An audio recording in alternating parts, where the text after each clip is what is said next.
Welcome back to Primetime News. Special welcome to folks on OneSpotMedia.com and those of you watching on TVJ International in the Cayman Islands. Up first this evening, a wave of bomb threats this morning sent shockwaves through several government departments and agencies across Jamaica. By afternoon, the police high command confirmed the threats were a hoax assessed as low risk to zero. But this was not before sparking evacuations, disrupting operations and stretching special forces thin when they were supposed to be voting ahead of the September 3rd election. Romarda Lyons reports. Barely had time to dry. Even as some lined up to vote, calls were coming in about bomb threats across the island, pulling security forces from polling stations. Operations at several government agencies and departments were disrupted.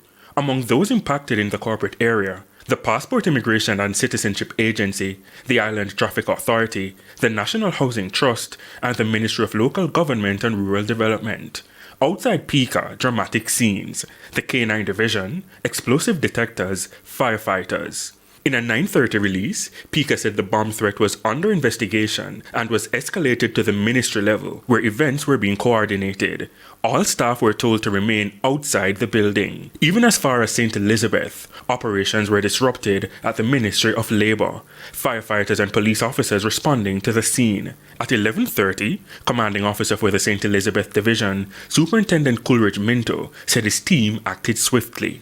We immediately activated our emergency protocol, and so a team responded immediately and visited this location along with myself, as well as the expert in the division that is trained to deal with bombs. All staff and customers were evacuated.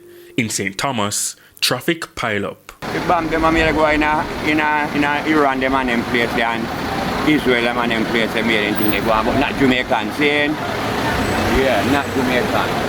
The parties are also pointing fingers. In a release, JLP General Secretary Dr. Horace Chang says it appears elements in the PNP have adopted what he described as mischievous actions to disrupt the voting of the security forces. He urged elements in the PNP to desist from seeking to cause disorder. Dr. Chang said it's important that the democratic voting process takes place unhindered and without the police being preoccupied with bomb threats.